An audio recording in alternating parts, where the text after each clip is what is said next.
కరువు భత్యం కథ మొదటికొచ్చింది. ఉద్యోగులు, ఉపాధ్యాయులు, పెన్షనర్లకు సర్కార్ బాకీ పడ్డ పెండింగ్ డిఏల సంఖ్య 6కు చేరనుంది. ఈ ఏడాది జూలై 1న ఇవ్వాల్సిన డిఏను కలుపుకుంటే మొత్తంగా 6 డిఏలు సర్కార్ బాకీ పడింది.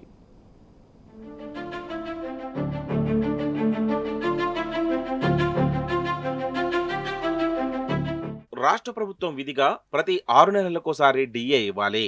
కానీ డిఏల విషయంలో కాంగ్రెస్ సర్కార్ పూర్తిగా చేతులెత్తేసింది. తెలంగాణ, ఏపీ రాష్ట్ర చరిత్రలో 6 డిఏలు పెండింగ్ లో ఉండడం ఇదే తొలిసారి.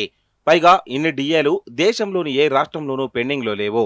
ఆఖరకు దివాలా, పేదరికంతో బాధపడుతున్న రాష్ట్రాల్లోనూ 1-2కు మించి డిఏలు పెండింగ్ లో లేవు. అత్యధిక డిఏల పెండింగ్లతో తెలంగాణ రికార్డుకెక్కిందని ఉద్యోగ సంఘాల నేతలు వ్యంగ్యాస్త్రాలు సంధిస్తున్నారు.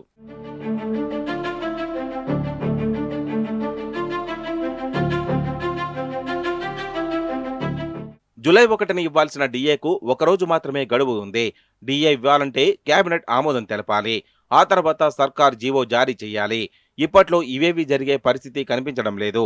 కనుక పెండింగ్ లో డిఏలు లిస్టు చాంతాడంత అన్నట్లు 6కు చేరిందని సంఘాల నేతలు విస్మయం వ్యక్తం చేస్తున్నారు. ద్రవ్యోల్బణ ప్రభావాన్ని తగ్గించేందుకు ఉద్యోగులు, పెన్షనర్లకు ప్రభుత్వం చెల్లించే ఉపశమనం, కరువు భత్యం, అధిక ధరల సూచీ ప్రకారం ప్రభుత్వం ప్రతి 6 నెలలకు 1 చొప్పున విధిగా డిఏను విడుదల చేయాలి. కేంద్రం ప్రతి 6 నెలలకు టంచన్గా డిఏ మంజూరు చేస్తోంది. అనేక రాష్ట్రాలు ఇదే పద్ధతిని అనుసరిస్తున్నాయి.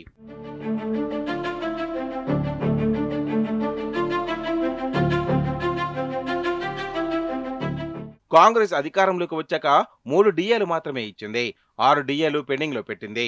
కాంగ్రెస్ పాలనను చూస్తుంటే 6 నెలలకు డిఏ కాకుండా ఏడాదికో డిఏ అన్నట్టుగా పరిస్థితి ఉంది. ఈ 2.5 ఏళ్లలో 3 డిఏలను మాత్రమే ఇవ్వడాన్ని బట్టి చూస్తుంటే ఇదే నిజం అనిపిస్తుంది. ఇచ్చిన 3 డిఏ బకాయిలను సమాన వాయిదాల్లో చెల్లిస్తామని చెప్పింది. 2.5 లక్షలకు పైగా సిపిఎస్ ఉద్యోగులను డిఏ ఏరియర్స్ రూపాయి కూడా చెల్లించలేదు. ఒక్క రెగ్యులర్ ఉద్యోగులకు మాత్రమే అంతో ఇంతో జమవుతున్నాయి.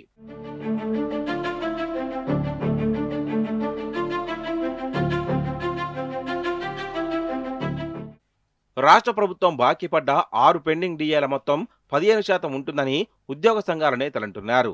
1% డిఏ ఇస్తే ఏడాదికి 400 నుంచి 500 కోట్లు అవుతుంది.